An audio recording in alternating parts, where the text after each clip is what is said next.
Welcome to this episode of the Million Dollar Mastermind, where we get real world insights on winning from people who have accomplished amazing things. I'm your host, Larry Weidel, and let's get going. I'm with Natasha Miller, and I'm looking forward to hearing about all the exciting things happening out in San Francisco. Hello, Natasha. Hey, Larry, thanks for having me. In San Francisco today is beautiful, sunny, and probably going to be about like 72 degrees like every other day. Yeah.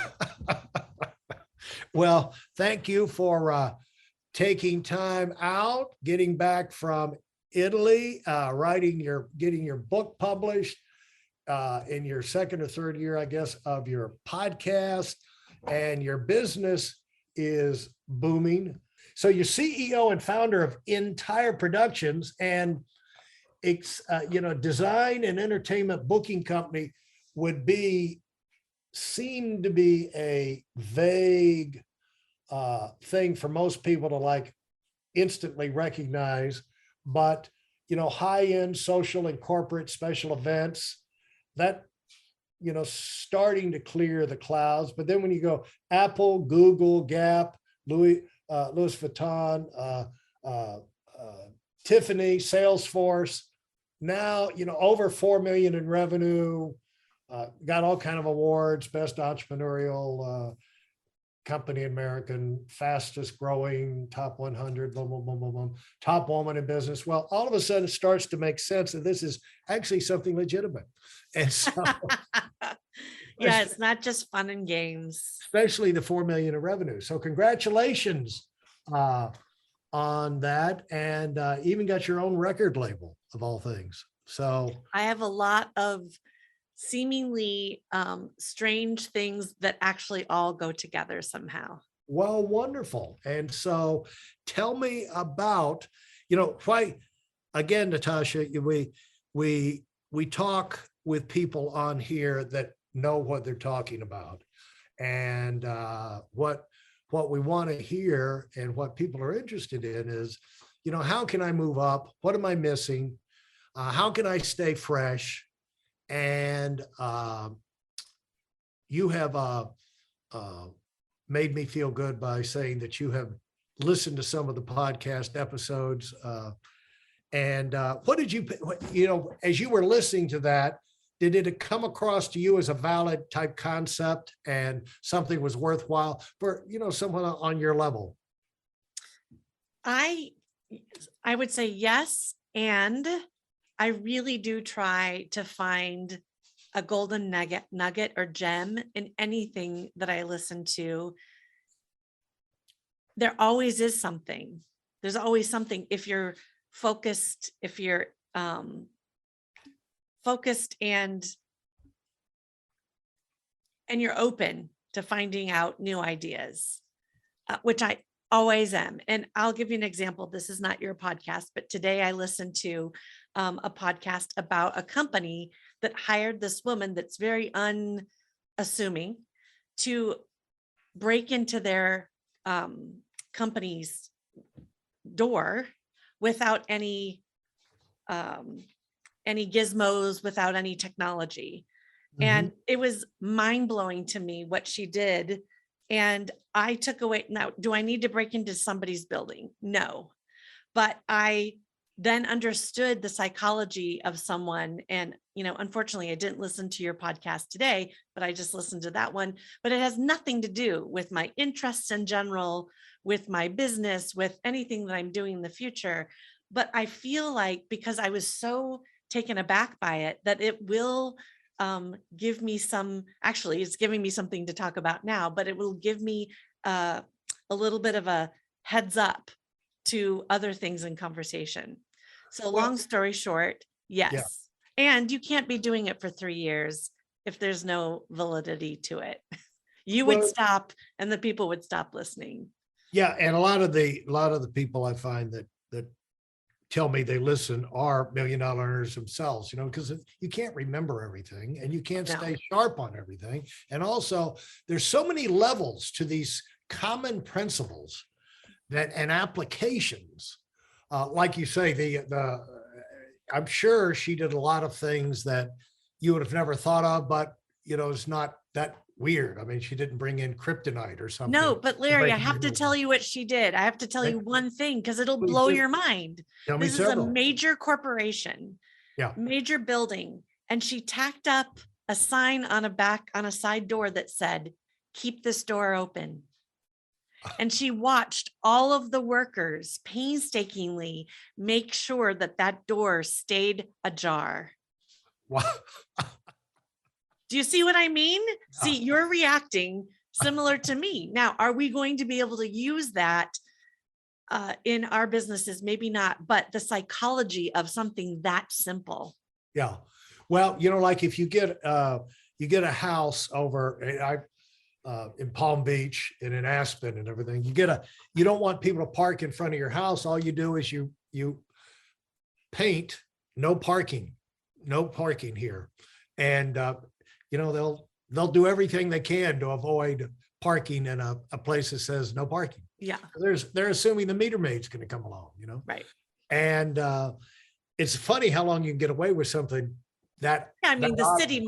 city might knock on your door at some point, but until then. Until then, you're good. So here's the thing with you did not drop out of the sky with your own business and be able to do all these things with these major corporations, Salesforce, Apple, Google. And so just because you're in San Francisco, you say, well, you're nearby, but I'm sure there's lots of competition for those businesses. And so how did you work your way? And I'm going to tell everybody you're not an overnight success because you started a lot of this stuff in 2000. And Right. it's many years and many moons Many. since 2000. So Right. how did you wind up opening your own business? What got you to the point where you were going to kick it off? So I was operating a similar type of business unofficially since I was 15 and didn't understand that it was a business, didn't use the word entrepreneur until actually quite maybe in the last 15 years when it was given to me by other people. Back in the day, the word entrepreneur was kind of like synonymous with, well, I'm in between jobs. Right. And now it's the prized position, right, that you can have in some circles. But I'm a classically trained violinist and a jazz vocalist. And so I was performing professionally at a low level. My first paid gig was at 15 for the governor inauguration in Des Moines, Iowa. And once you taste that sweet success and money that's attached to something that you're good at and you love, it's pretty intoxicating. So I went through high school doing some performing for pay, but then in college really ratcheted it up. I found that I was good at marketing and branding and had a passion for that. And I got so busy with my string quartet to start that I had to tell clients, I'm not available for your Friday night event because I'm booked, but I'll bring in another group that's as good as I am, probably better, and I'll manage them for you. So here I am playing my violin at one event, but making money as if I'm playing at 3 or 4 events. And officially in 2001, I put up, my shingle, got a business license, paid in taxes, and created entire productions. And what we really focused on at the beginning was what I knew, what I was good at, classical and jazz. But as the business started getting more inquiries for things like, I need a DJ, I need a dance band. Do you have aerialists? Do you provide cigar bars? Do you do casino tables? Inside I was saying, no, we don't. But outwardly I said, yes, we do. And the answer to your question, why all of these companies are using my company, Entire Productions, for their events, it's because we provide excellent experience for them. Our systems and processes are unrivaled. There's a sense of security, and these people can use us to bring in their talent or also plan their event and not have to worry about it. they can go back to their job.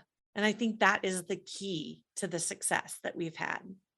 Okay, but let's go here. What did you want to do? I mean, what was inside your head? What did you want from the I beginning?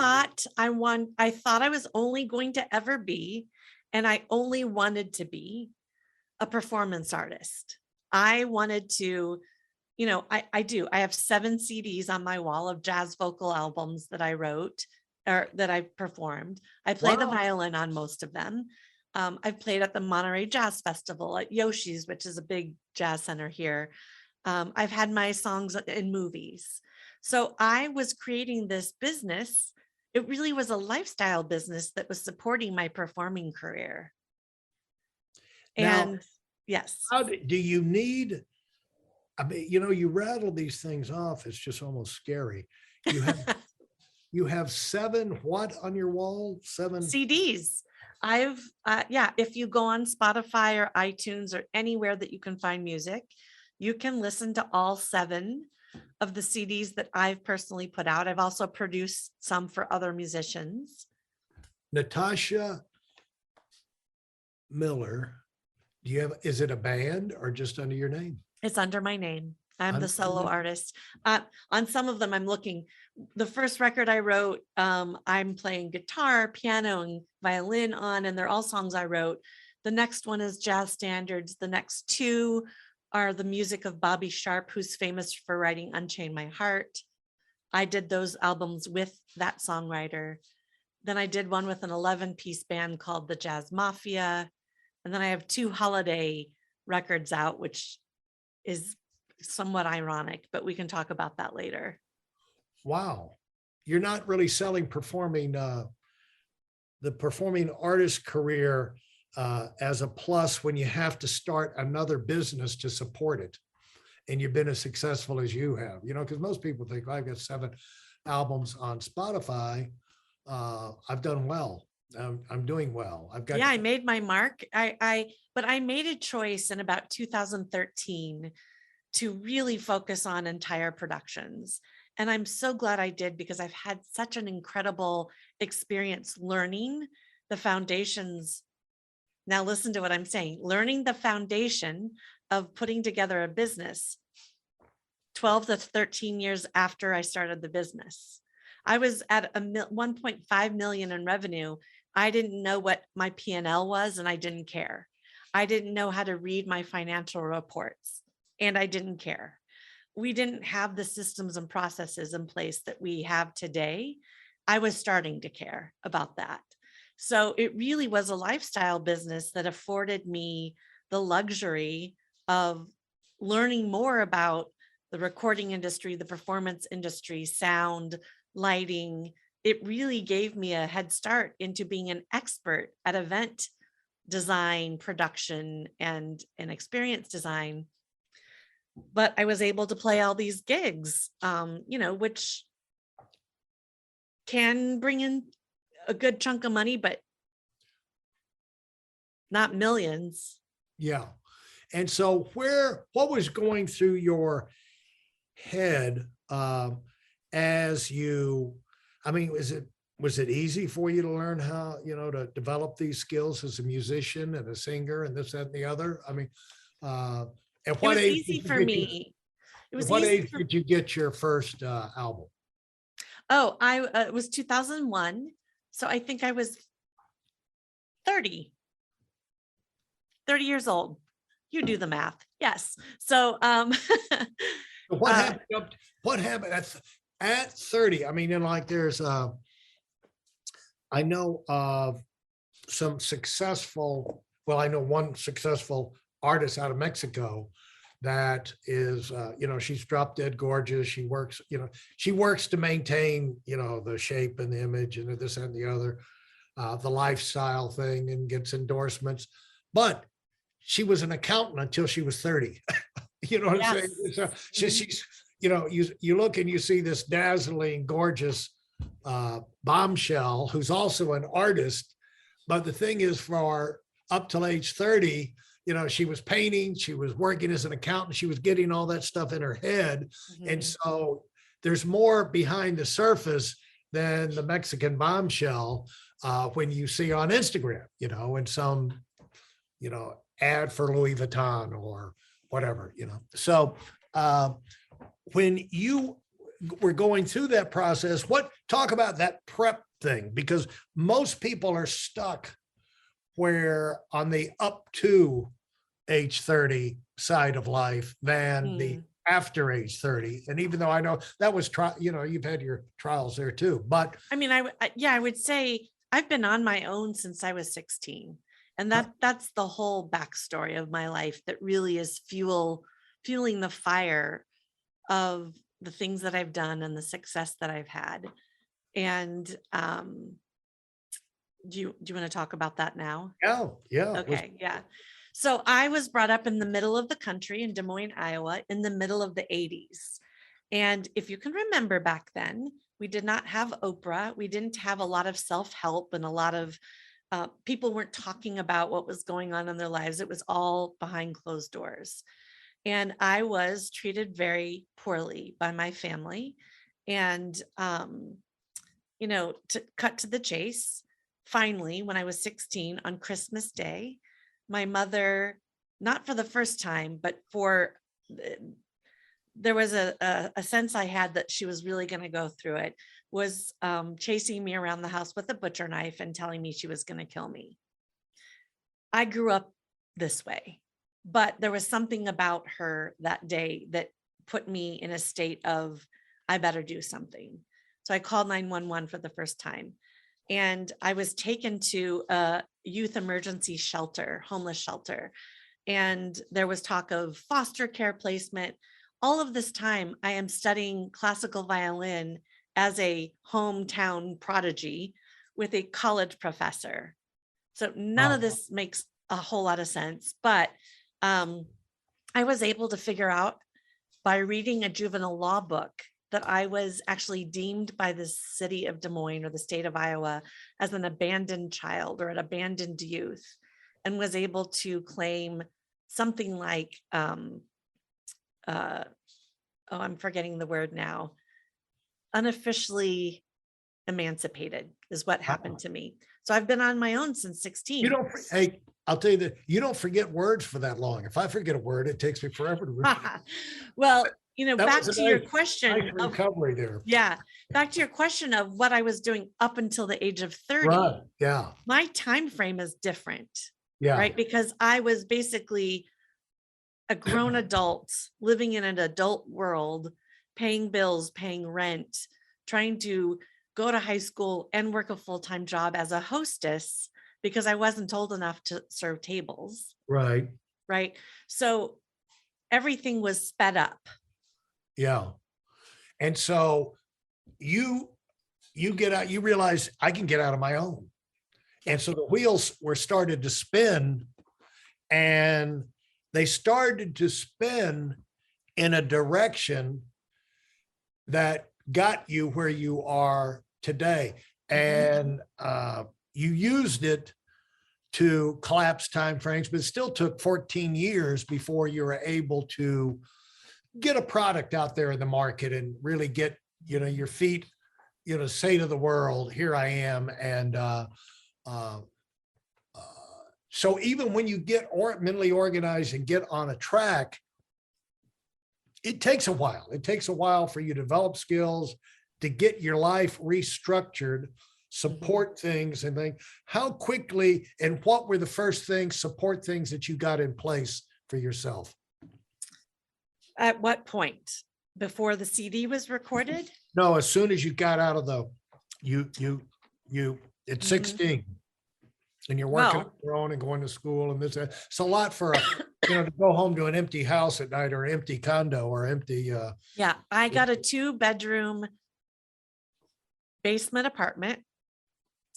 I was very surprised when I flipped on the lights and they didn't come on.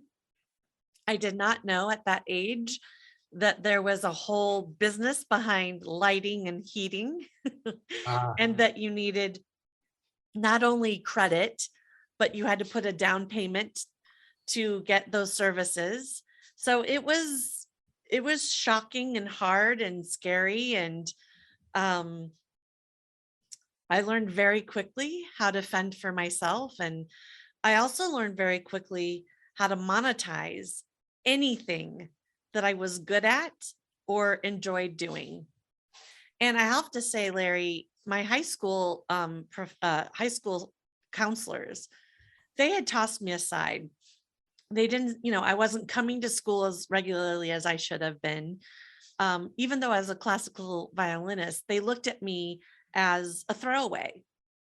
And one counselor told me after I graduated, barely graduated, um, that it was nice to see me because they all had imagined I would wind up dead in a gutter Yeah. And why was that? because I didn't have any parental guidance. I didn't have the shelter that other kids had. I wasn't going to school, and I wasn't going to school because I was working so late, the night before, and then I Right. was becoming an adult so quickly. I really didn't see the need for it. I was also performing with my violin and making, some money. Right. I did go to school enough to graduate from high school, which was a big shocker, but I never turned to drugs or alcohol or promiscuity or I, I think music and making money doing things that I could do was my drug. Yeah.